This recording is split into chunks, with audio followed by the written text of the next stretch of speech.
El doctor Rapp es Philosophy Doctor de Texas A&M, especialidad en Plant Breeding and Genetics.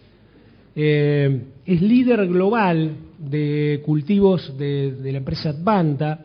Fue además líder global de sorgo de la empresa Monsanto y también líder en Estados Unidos de los programas de genética de maíz. Así que, bueno, tenemos un especialista que nos va a contar en este abrir de esta mañana de día jueves una nueva era para el sorgo, la protección de su rendimiento a través de la resistencia a herbicidas.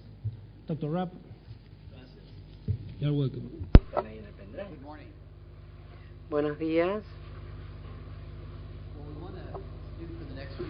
En los próximos minutos lo que queremos hacer es hablar sobre el sorgo como cultivo y parte de la tecnología que han sido utilizadas en el pasado y las que se usan hoy en día, y también las tecnologías que probablemente se usen en el futuro. Es un tema que me entusiasma mucho y aparte es una época muy interesante para trabajar en sorgo. Les voy a hablar un poco de mí mismo. Llevo 27 años trabajando en esto, sobre todo en maíz, sorgo.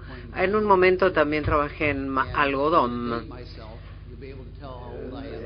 Yo les voy a poder decir aparte qué edad tengo, o ustedes se van a poder dar cuenta solos. Yo trabajo en la Universidad de Texas, en AM, Texas AM. En 1993, yo cuando empecé había una cantidad de células en el laboratorio y lo que queríamos hacer es que las raíces se introdujeran en la tierra y lograran sacar hojas. Lo logramos, fue un gran evento, fue algo muy importante. Y desde 1983 hasta hoy en día sigo muy entusiasmado con las raíces, con las hojas, y he logrado, o me ha interesado siempre trabajar en el genoma. Me interesa la floración, la madurez de la planta, la resistencia a enfermedades. Hoy tenemos toda esa información a nuestra disposición.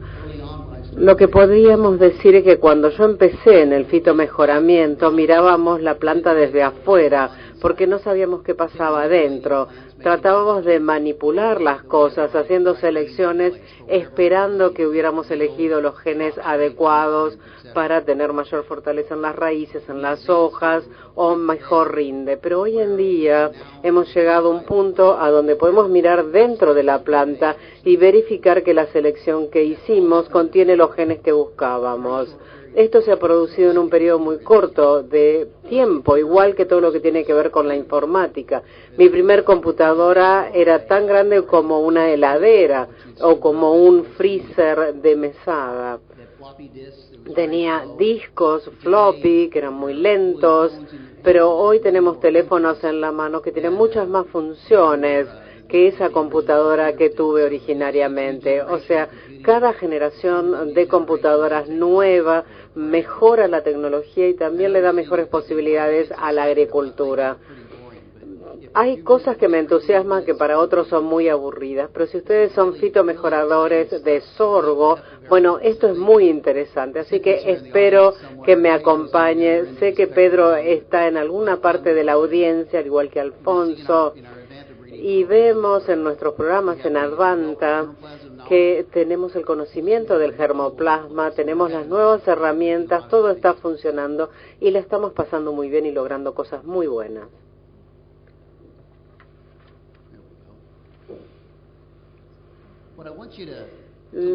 Quiero que miren en esta diapositiva, en este gráfico, que estamos viendo la ganancia genética, el valor genético en unos 15 años, de 1994 a 2009. Y podemos ver que tanto el maíz como el sorgo han mejorado el rinde promedio año tras año en todo este periodo. Si vemos el maíz, ha sido un poco más exitoso que el sorgo, pero cuando vemos la relación, la cantidad de fitomejoradores que trabajan en maíz con los que trabajan en sorgo, vemos que realmente es sorprendente que el sorgo haya mantenido la ganancia que ha logrado. Creo que la relación es de cada un fitomejorador de sorgo, hay 15 de maíz. Entonces es 15-1 la relación. Por eso cuando estamos tan cerca en cuanto a ganancia genética, vemos que estamos haciendo un muy buen trabajo. Es una comunidad pequeña la que hace fitomejoramiento de sorgo, pero la tecnología la estamos manejando muy bien, estamos agregando otras tecnologías y estamos moviéndonos de manera muy agresiva, lo cual nos indica que vamos a tener más avances en el futuro dentro de la industria del sorgo.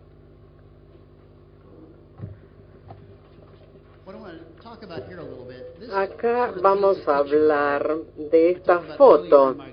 Les dije que al principio de mi carrera nos parecía maravilloso lograr muchas raíces y muchas hojas. Eso era la era del fitomejoramiento tradicional. Esto es lo que hice más o menos durante los primeros 10 años de carrera, cuando lo que yo hacía era ir, ver las plantas, ver qué resistencia tenían, qué daño habían sufrido, pero no sabía realmente si los genes que yo necesitaba estaban dentro de la planta. Era un proceso muy largo, mientras que ahora hemos pasado al fitomejoramiento molecular. El tradicional se ha dejado un poco de lado y hemos pasado al molecular. ¿Qué podemos hacer? Dos cosas. Podemos tener una huella, lograr una huella. Es como si firmáramos para poder identificarnos, dejando la huella de nuestros dedos, la huella dactilar, para poder identificarnos. Así identificamos lo que pasa en la planta. Lo podemos hacer con el germoplasma, con las endocrías. Podemos tener esta huella digital para saber si los genes correctos están allí. Otra de las cosas que podemos hacer es que conocemos las posiciones de los genes dentro del genoma del sorgo, lo que nos facilita encontrar el gen que queremos y asegurarnos de que está allí junto con los marcadores. Es una diferencia de años luz. Cuando entramos en el fitomejoramiento molecular, podemos hacer un mapeo de los genes y ahí tenemos muchas más chances de éxito. Antes nos llevaba varios años resolver un problema, cerca de 7 años. Ahora en 2 o 3 años lo logramos.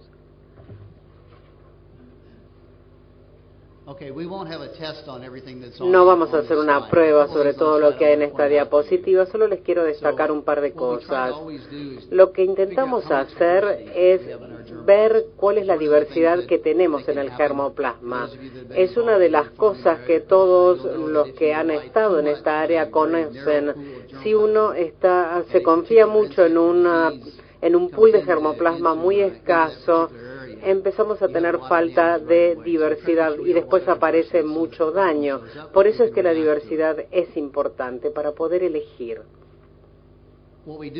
Lo que hacemos es observar las líneas, y esto puede ser líneas de un programa de fitomejoramiento, o pueden ser parte de un consorcio con científicos universitarios o con semilleras. Lo que hacemos es hacer como un árbol genealógico, las líneas, las endocrías, y pasamos aquí.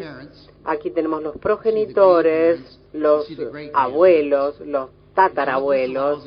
Esto nos permite ver si tenemos una línea nueva, identificar inmediatamente los componentes de la línea y cómo queremos usarla dentro del programa de fitomejoramiento.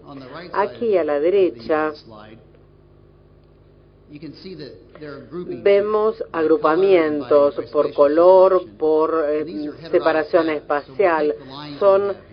No son homogéneos. Lo que hacemos es plotearlos para ver cuáles son las líneas más similares.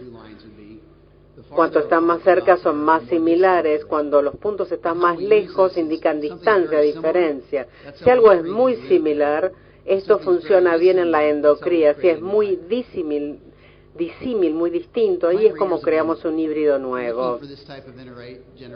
Cuando vemos esta información, cuando generamos estos datos, Esto se hace desde el principio del fitogeramiento, pero ahora lo hacemos desde adentro. Antes lo hacíamos desde afuera sin saber qué pasaba adentro. Ahora, cuando tenemos y disponemos de estos datos, podemos ser más eficientes y podemos trabajar mucho más rápido, avanzar más rápido en nuestros programas con más confianza. Si queríamos resolver un problema con una enfermedad que surgía en el sorgo, algún tipo de enfermedad, y pensábamos que habíamos encontrado el gen de resistencia, no sabíamos si lo habíamos logrado porque no sabíamos qué había adentro. Ahora sí lo sabemos y podemos resolver el problema mucho más rápido, insisto en eso. La última diapositiva era ciencia. Les voy a mostrar ahora cómo funciona. Este es el uso real de los datos que teníamos en la diapositiva anterior. Lo usamos para seleccionar la resistencia al green bug, al biotipo 1 del green bug. También hacemos un proceso de selección de endocrías. Pedro, Alfonso, creo que tienen 50 líneas, pero trabajan en 3 o 4 que tienen resistencia al green bug. Creo que es el bicho verde. Pueden tener 50 líneas, que en definitiva se reduce a 5 o 6, pero esas 5 o 6 sí tienen la resistencia al green bug, y ahí podemos avanzar más rápido. No tenemos que trabajar sobre las otras 45, las podemos dejar de lado. Por eso es que se avanza mucho más rápido.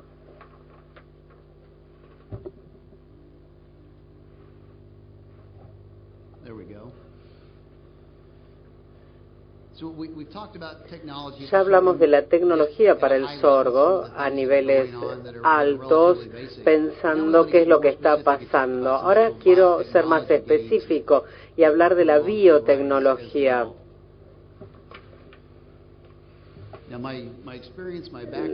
Mis antecedentes, mi experiencia es en fitomejoramiento, pero ahora cuando entramos en biotecnología, yo no puedo hablar tan en detalle, pero creo que hay gente acá en la sala que me puede ayudar si es que alguien necesita más detalles después de mi presentación. Esto es algo realmente que entusiasma mucho. Esto fue una gran noticia. El 28 de enero del 2009, un grupo de científicos terminó de secuenciar el genoma del sorgo. Fue la primera vez que tenían los fitomejoradores de empezar con fitomejoramiento molecular y el uso de biotecnología, porque se podían ver los componentes genéticos de la planta. Esto no sucedió hace tanto tiempo, hace solo 3 años, 3 años y medio atrás más o menos. Entusiasma mucho saber qué pasó esto. Fue noticia de primera plana, noticia en los diarios, en las revistas científicas. Ahora sabemos dónde están los genes, el tema es ver cómo los usamos. Ya hablamos de los genes para resistencia a enfermedades, a sequía, pero ahora eso ya lo hemos hecho. Este genoma, este secuenciamiento del genoma nos permite lograr el mejor objetivo que nos planteemos.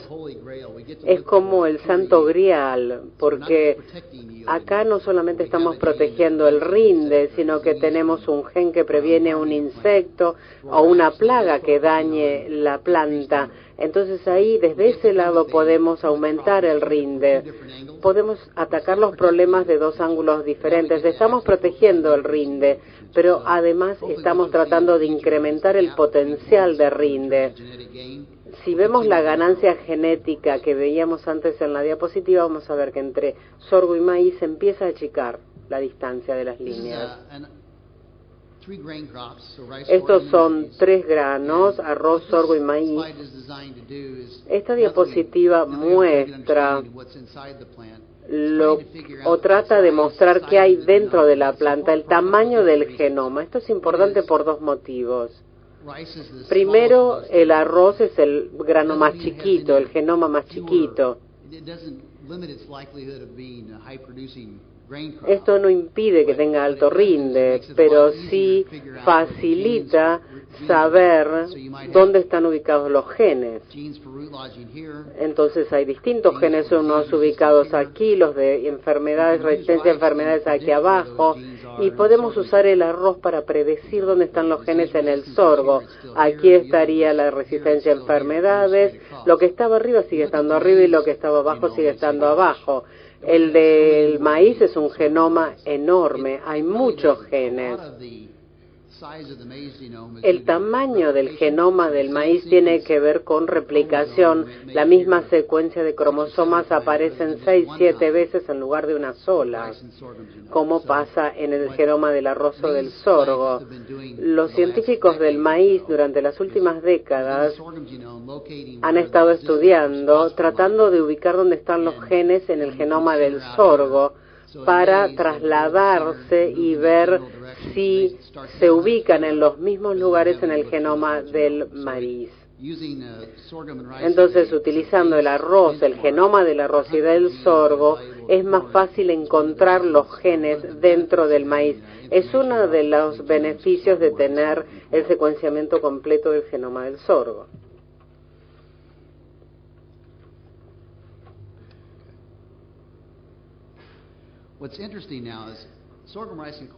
El sorgo, el arroz y el maíz son cultivos que tienen cierta relación. También empezamos a ver que son muy distintos en otros aspectos. Son muy distintos cuando los comparamos con el Arabidopsis, el arroz o un árbol. Cuando pasamos por este panel, esta es la cantidad de genes que están en cada uno de los contenedores de estos genomas. El sorgo y Arabidopsis tienen 229 genes idénticos. Muchas veces van a ver que los científicos trabajan sobre Arabidopsis y uno dice, ¿para qué? Bueno, porque tiene muchas similitudes con el sorgo o con el maíz. Ahora que sabemos que Arabidopsis tiene estos genes similares, genes que nos interesan, es mucho más fácil manipular el Arabidopsis en las bandejas Petri. Hace que 3 o 4 generaciones nos permitan hacer un screening para ya poder ir a hacer testeos a campo. Esto es lo que nos facilita conocer los distintos genomas. Cuanto más similitudes encontramos, por ejemplo aquí en el árbol, en el álamo, encontramos que hay 9.500 genes iguales, idénticos. Es muy divertido y nos permite resolver problemas observando o analizando cultivos que no son sorgo. Con eso podemos resolver problemas del sorgo, entendiendo cuál es el próximo biotipo que necesitamos. Es decir, no hay que investigar solo el sorgo, sino que podemos investigar especies completamente diferentes porque tienen genes que comparten en cuanto a insectos y a partir de ahí podemos desarrollar la resistencia.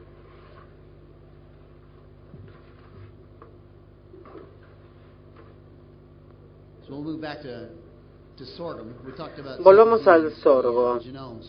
Acá está el genoma. Hay 10 cromosomas. Estos son los 10 cromosomas en la parte alta.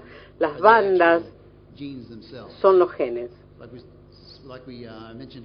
Como dijimos antes, sabemos dónde están los genes, sabemos en qué cromosomas se basan.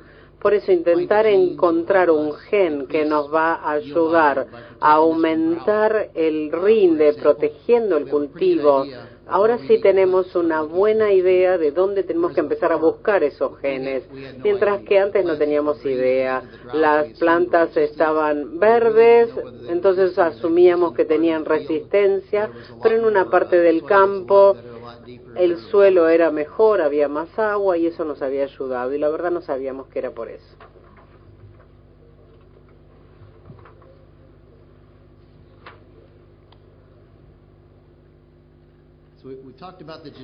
Hablamos del genoma, ahora hay un mundo post-genoma. Entonces, ahora podemos hablar de cosas que hace 10 años era imposible. Por ahí tal vez hayan escuchado hablar del mapeo QTL. Es una de las actividades que utilizamos para establecer la altura de la planta, el momento de la floración, control genético, de la restauración de fertilidad. En el sorgo necesita fertilización en un momento determinado. Ahora sabemos dónde están los genes, sabemos manipularlos para que una planta madure antes o después. Tenemos una caracterización de la transcripción. Esto, la mejor manera de entenderlo es pensar en genes que se comportan de manera distinta. Por ejemplo, la sequía. Tenemos un sorgo, puede ser un maíz, una planta. Durante una sequía, parte de esas plantas mantienen el color verde hasta la floración. En algunos casos se empieza a ver hojas que se amarronan durante la floración. Probablemente es combinación del calor que está modificando el trabajo del gen. El gen ya no trata de mantener la hoja verde, sino de conservar la energía de la planta para producir semillas.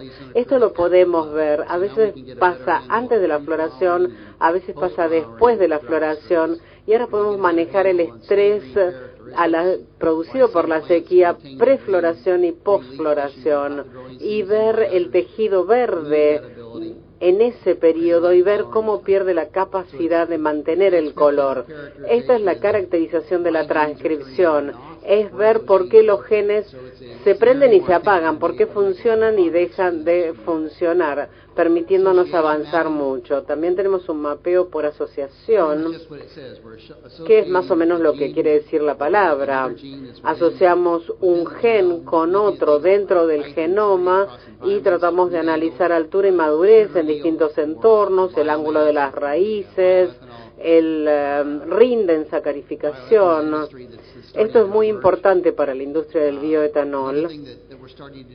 También hemos empezado a trabajar en mutación inducida. Si pensamos 40 años atrás, la mutación, sobre todo en algunas agencias federales como la USDA, etcétera, esto no se hacía. O si se hacía era solamente aleatorio. La mutación solamente cambiamos los genes, cambiamos la curva, pero no sabíamos bien a dónde llegábamos, mientras que ahora podemos hacer el screening de distintas mutaciones. Sería buenísimo si pudiéramos tener rasgos que no estén genéticamente modificados y otros que sí lo estén para poder comparar. Podemos inducir mutaciones en, por ejemplo, resistencia a determinadas plagas, al gusano de la raíz, por ejemplo. Esto lo conocemos como pérdida de función durante la mutación en diferentes genes.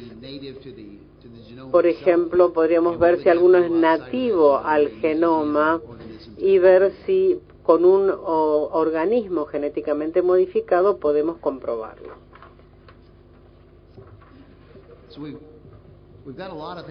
Tenemos muchas cosas en marcha, muchas tecnologías nuevas. Hemos hablado del secuenciamiento, la transformación, lograr resolver problemas mucho más rápido que antes. Pero acá es donde se prueba la organización desde el punto de vista de la investigación, porque tenemos que trabajar todos juntos. Tenemos que tener el laboratorio, gente que trabaje allí, que se comunique frecuentemente con los fitomejoradores que trabajan en el campo, ida y vuelta. Esto se puede hacer de distintas formas, pero hay que hacerlo. No es necesario todos los días. Pero bueno, puede haber muy buena replicación en el laboratorio con distintos tipos de suelos. Todo tiene que estar bien clasificado para que en el laboratorio, cuando se recibe todo esto que se envía desde el campo, se puedan rastrear los rasgos. Desde el campo no se pueden conseguir buenos marcadores. Cuando yo me capacitaba, aprendí a usar distintos programas informáticos y él siempre me decía, bueno, si uno le incorpora basura a la computadora, lo que saca también es basura. Entonces lo que hay que lograr es que la información que viene del campo al laboratorio la procese bien y al revés. Se necesita que la gente que trabaja en el laboratorio no esté sola, sin comunicarse nunca con los fitomejoradores, y tampoco al revés. Es multidisciplinario el esfuerzo.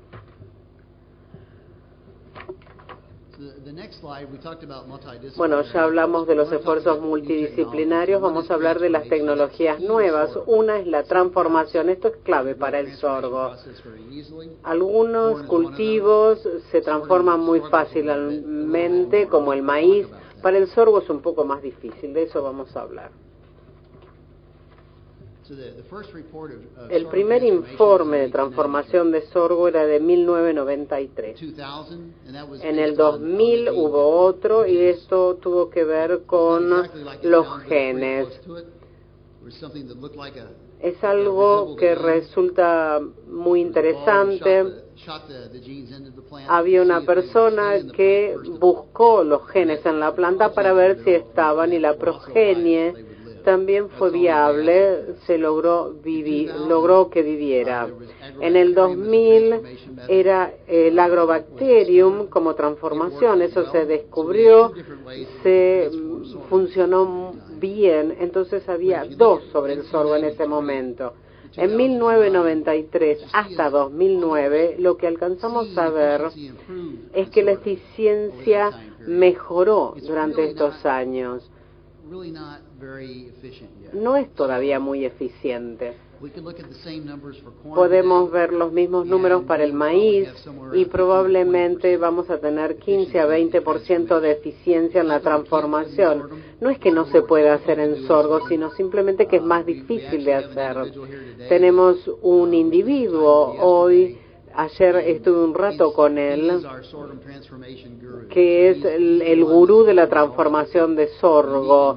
Está observando maneras nuevas, únicas, de lograr que un gen no nativo ingrese a la planta, que la planta lo acepte y que las semillas generadas de esa planta al año siguiente sigan teniendo ese gen. Parece como brujería, pero en realidad se puede lograr. Estoy seguro de que vamos a mejorar en este aspecto. Siempre me preguntan por qué con el sorgo no se avanza tanto como con el maíz en tipos de genes, con qué velocidad se puede avanzar. Todavía estamos tratando de darnos cuenta cómo hacer la transformación en el sorgo. No es tan fácil, necesita más fineza, no sé si lo puedo describir de otra manera. Introducir un gen, hacer que quede en la planta, que la planta lo acepte y que se mantenga. Hablamos de la transformación y parece como que se hace en el espacio exterior, en alguna parte rara, donde hay laboratorios con códigos muy extraños, pero no, la historia, esto está sucediendo, esa es la realidad. Advanta tiene un laboratorio en Balcarce, en la provincia de Buenos Aires, lo hacemos diariamente. Todo eso que vieron en las diapositivas se produce diariamente, no solo en Advanta, sino en muchas otras empresas que trabajan en el fitomejoramiento del sorgo. Esto es una actividad que se está haciendo, no sabemos bien qué está haciendo la competencia, pero creo que va a haber momentos muy importantes en un futuro próximo, grandes descubrimientos. En esta diapositiva resumimos la transformación del sorgo. Usé embriones cigóticos. Estos son los pasos claves del proceso. Parece de alta tecnología, hecho en el espacio exterior, pero en realidad todo esto nos ayuda a ver qué hacemos después en el campo. Empezamos entonces con los embriones inmaduros. En nuestra fuente de planta cultivamos las células en el laboratorio.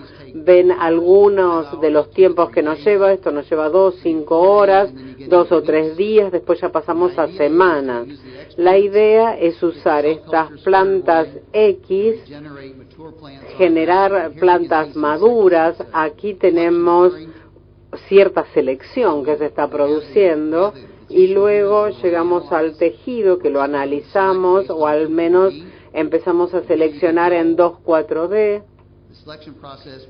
y tenemos un proceso acá que fue terminal para la mitad de las plantas. Los puntos oscuros son las plantas que han muerto, mientras que estas otras en la bandeja Petri han sobrevivido y tienen el gen de la resistencia. Todo esto sucede como si fuera un proceso industrial. Estamos mejorando mucho.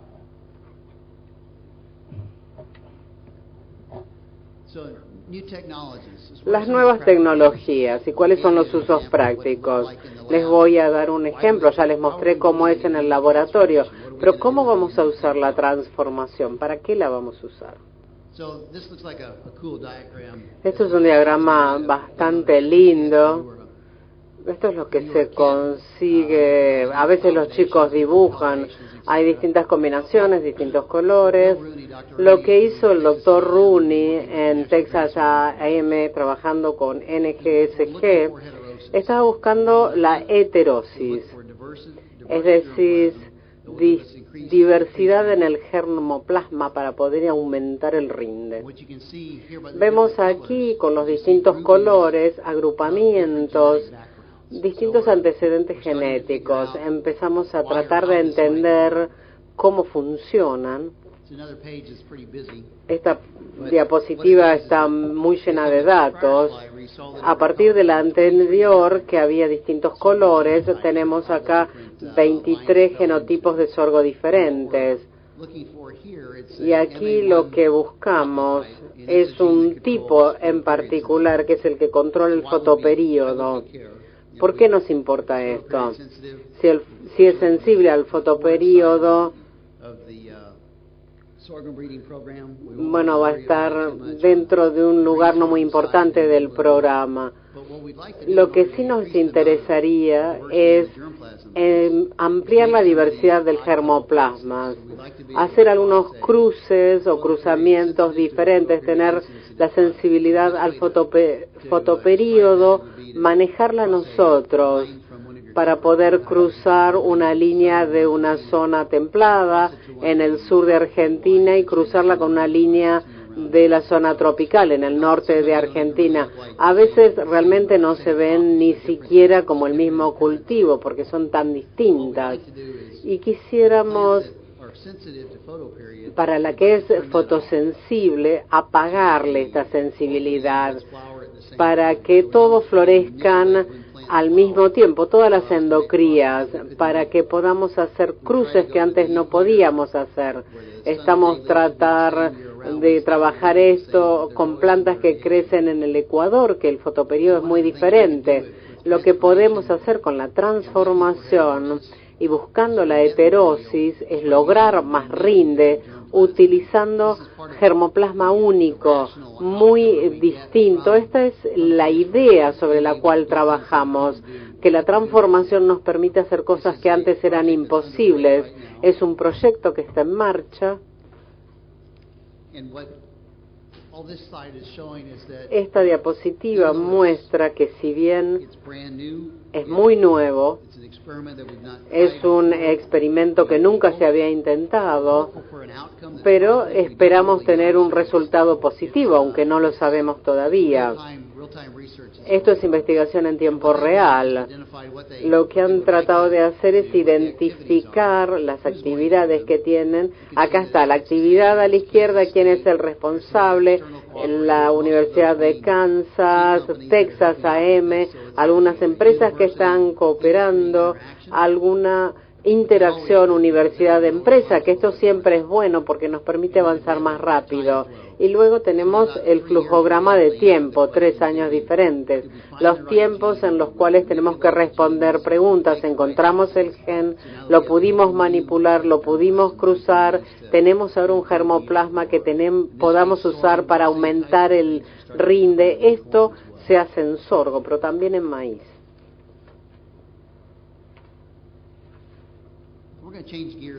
Vamos a cambiar ahora. Ya hablamos bastante de tecnología, de cómo la usamos, lo que sabemos, lo que no sabemos, lo que intentamos entender. Ahora vamos a parar un poco y vamos a hablar de otra cosa, de un sorgo en particular. Esto se va a relacionar con el sorgo genéticamente modificado. La discusión es frecuente, muchas veces es una discusión muy acalorada, otra mucho más racional, pero vamos a tratar de mantenernos en la zona calma de la ecuación. El sorgo bicolor hace un cruzamiento externo con otras especies, o hace el outcross con otras especies. ¿Qué pasa con el sorgo de Alepo? Yo vengo del sur de Texas, cerca de la frontera mexicana, y el sorgo de Alepo es una flor nacional, está por todos lados. Se desarrolló la caña de azúcar en Texas, el sorgo granífero, y tenemos también el sorgo de Alepo, o sea que sabemos que hay un cruce, un entrecruzamiento. Pero ¿qué podemos hacer? ¿Qué podemos hacer con los organismos GMO? ¿Es buena idea? ¿No es buena idea?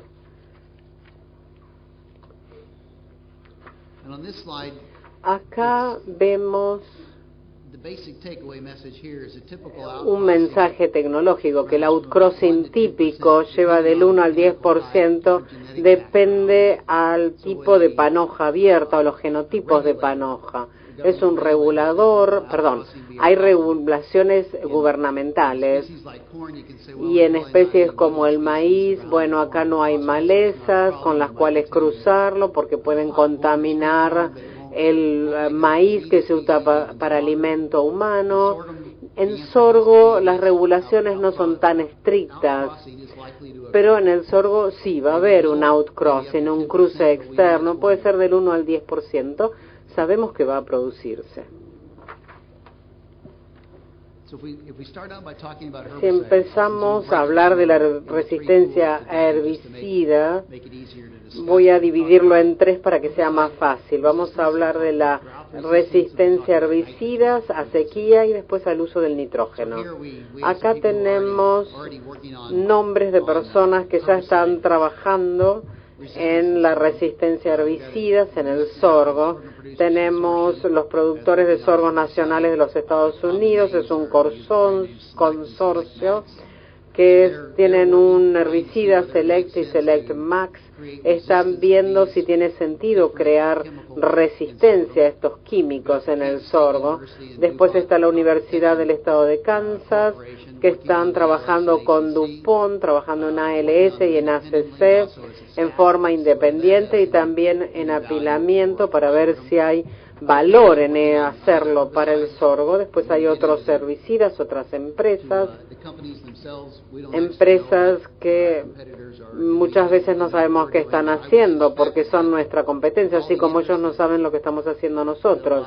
Pero sí me interesa saber que están trabajando en la comunidad del sorgo y que la mayoría de las empresas están haciendo algo. Eso es lo más importante.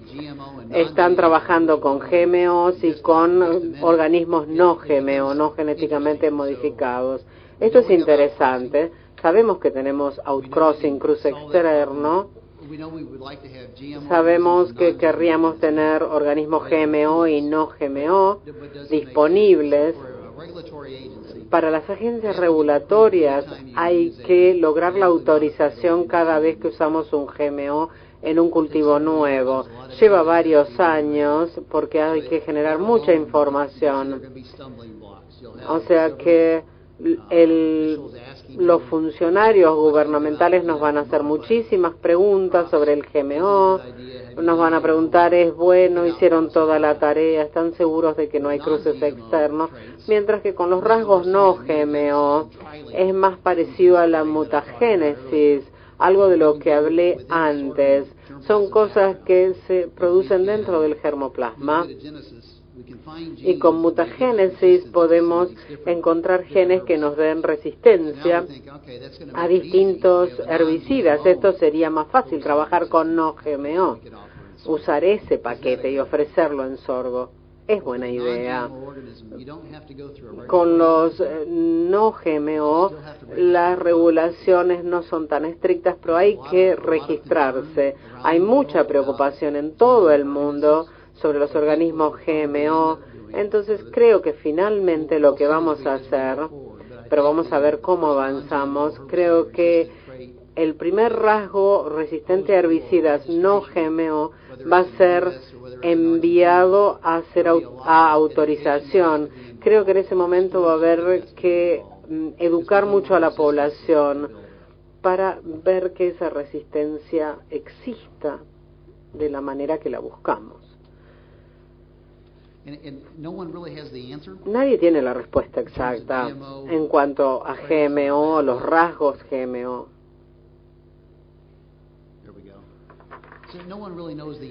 Nadie tiene la respuesta en realidad. La mayoría de las empresas están tratando de ver cuáles son las categorías. Hay dos grandes, o bien hay grandes empresas que hacen sorgo. Uno quiere ser la primera empresa que comercialice un herbicida que se pueda usar en el campo. Hay empresas que quieren ser la primera, pero lo que nadie quiere ser es la empresa que genere un sorgo de Alepo difícil de eliminar con otros químicos. Por eso es que hay empresas que están trabajando con herbicidas específicos, tratando de analizar una base amplia de herbicidas. Si usamos triazina, por ejemplo, resistencia a triazina en sorgo, también haya ALS, ACC, distintas opciones para rotar año tras año, ver qué químico usar en cada año, para evitar cualquier tipo de resistencia total. Porque a mucha gente le gusta usar el glifosato porque limpia todo de una sola vez. Uno dice, bueno, saquemos todo, tratamos el maíz o el sorgo una sola vez y ya está, y después seguimos. El problema o la dificultad que esto presenta es que si hay resistencia al glifosato y hay cruce externo con sorgo de Alepo, y después vamos a tener sorgo de Alepo resistente a glifosato, nos va a llevar 20 a 30 años entender cómo manejar las malezas en un cultivo de sorgo. Es complejo.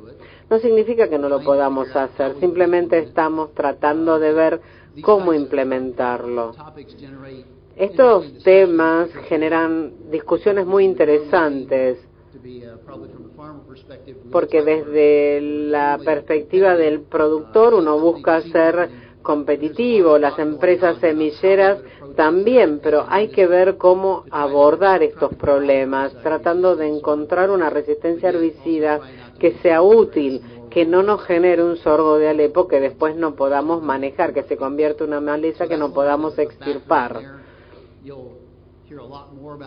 Van a escuchar mucho más de esto en los próximos años, porque es lo que estamos tratando de resolver como industria, qué abordaje usar para tratar el problema.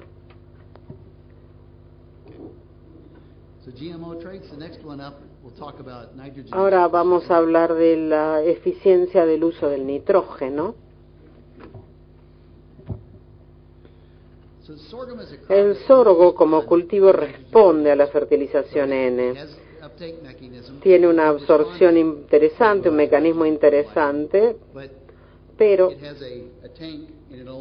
tiene un tanque que absorbe una cantidad determinada y el nitrógeno extra queda en el suelo y se convierte en un contaminante ambiental.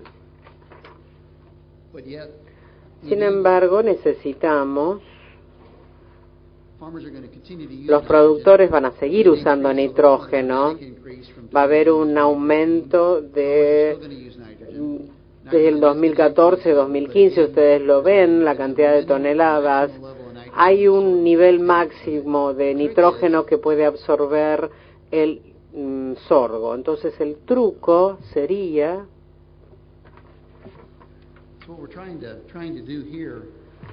esto, acá lo que estamos intentando hacer es lograr, a ver cómo lo digo, voy a tratar de encontrar las palabras correctas, los cultivos eficientes en cuanto a absorción de nitrógeno van a tener más rinde por unidad que aquella unidad del mismo cultivo que no haya recibido nitrógeno. Eso es lo que hablamos cuando hablamos de eficiencia en el uso. Queremos saber cuánto nitrógeno hace falta, cuánto hay que aplicar a esa planta de sorgo y después ver qué variedades usan el nitrógeno con más eficiencia, porque hace falta el nitrógeno.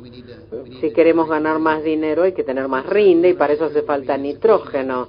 Pero hay que ser eficiente y hay diferencias genéticas en el uso del nitrógeno. Hay que identificar esas diferencias, continuar con el experimento para saber cuáles son las especies o las plantas que van a ser más eficientes. Es distinto que la resistencia herbicida. La maleza se muere y uno lo puede ver. La resistencia al gusano de la raíz se ve. Hay menos daño producto de estos gusanos, pero cuando pasamos al uso del nitrógeno no se ve. Solo se puede medir el rinde al final del año y muchas cosas impactan sobre el nitrógeno. ¿Qué tipo de nitrógeno? ¿Qué calor hacía? Entonces es una zona de investigación donde no hay una relación tan fácil para saber dónde se fracasó. Esto necesita una campaña de educación para que el productor entienda cabalmente cómo funciona la planta, cuándo hay que fertilizarla para que el rinde tenga un impacto positivo. Me parece que es algo que, en definitiva, cuando se maneje bien, va a tener mucho valor. El último rasgo o característica GMO, ustedes tuvieron seca en Argentina el año pasado. Yo ahora vivo en el medio, en el centro de los Estados Unidos, en St. Louis, en Missouri. Hay una banda que ustedes la pueden verificar en internet, en los mapas, y van a ver que hay una seca terrible. Yo estoy en el centro de esta seca. Todo el mundo está tratando de trabajar. Tenemos que mejorar mucho. Hay un impacto en el rinde muy importante. El año pasado en Estados Unidos, en Illinois, que es uno de los grandes productores de maíz, el rinde bajó cerca de un 50%. Indiana, al lado, se perdió cerca del 60% del cultivo el año pasado. O sea que el problema es muy serio. No sé si es un problema de emisiones de gas invernadero o qué pasa, pero la sequía es algo que tenemos que poder manejar. Estamos intentando en este aspecto ver lo mismo, es decir, en la sequía tenemos agua, queremos que la planta pueda conservar el rinde que logra con 1 litro de agua, o queremos agregar 1 litro de agua y ver cuánto más podemos obtener de rinde. El año pasado en los Estados Unidos se usó tierra seca y riego. Una cosa es la protección y otra es el mejoramiento. Estamos trabajando en ambos aspectos.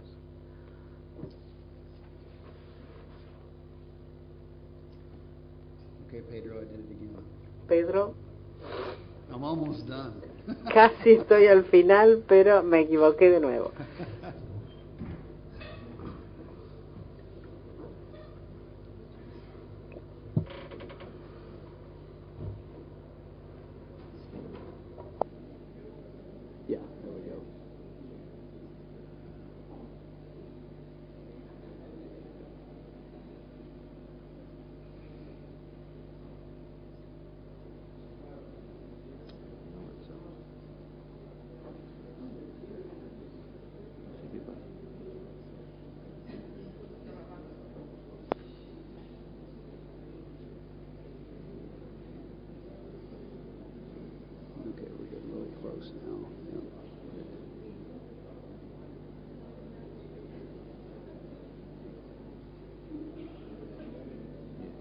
Okay, great. Thank you.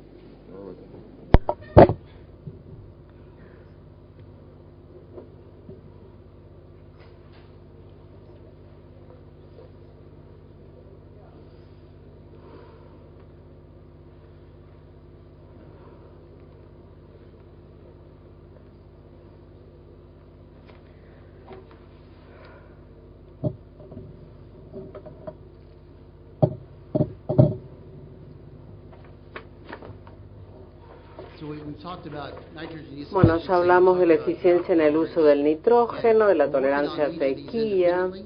Trabajamos en forma independiente en ambos temas, pero queremos al final combinarlas, porque la tolerancia a sequía y la eficiencia en el uso del nitrógeno es difícil de ver el valor que tiene en el campo. Hay muchos aprendizajes similares, hay mucha educación que tenemos que lograr, educar al productor en estos aspectos. La gran pregunta que tenemos acá es si el sorgo puede usar el nitrógeno con más eficiencia. Ya sabemos que es más tolerante a la sequía que el maíz. Esto es algo que se sabe desde siempre. Lo que queremos es lograr que tolere más sequía, porque las secas que están produciéndose en el mundo son muy serias, no van a desaparecer, por eso creo que es un área de trabajo muy importante. Este es nuestro laboratorio en Balcarce, en la provincia de Buenos Aires. Acá es donde trabajamos en muchas de las cosas que hemos mencionado y tratamos también de trabajar sobre todos estos rasgos que les mencioné. Estamos trabajando en estos rasgos, en transformación, uso de nitrógeno, tolerancia a sequía, tolerancia a la sal. Todo esto está produciéndose en nuestro laboratorio en Balcarce.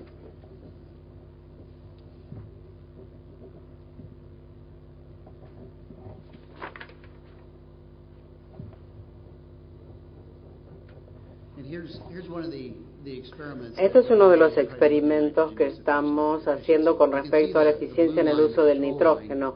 El azul es la línea de control.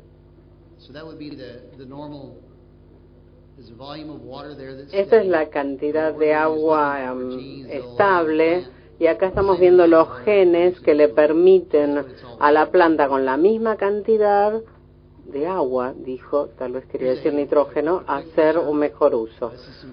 Esta es otra diapositiva. Acá tenemos Abapidopsis y tenemos tolerancia a sequía. Fíjense el sorgo y el Abapidopsis que tienen similitudes. Acá tienen plantas sometidas a estrés que se están recuperando o se han muerto o están muriéndose, pero aquí ven cuando empieza a haber agua de nuevo cómo se recuperan. Esto es Abapidopsis que se relaciona con el sorgo, tiene grandes similitudes. Como resumen brevemente, lo que podemos decir es que la industria va a intentar utilizar rasgos GMO y no GMO, vamos a trabajar sobre ambos, nuevas herramientas de fitomejoramiento en forma agresiva, marcadores, diseño estadístico aumentado, vamos a utilizar nueva tecnología, transformación. Ustedes vieron en otras diapositivas que ya estamos logrando mejoras y el objetivo no es solo proteger el sorgo, el potencial de rinde del sorgo, sino también permitir que aumente el rinde intrínseco del sorgo. Bueno, muchísimas gracias.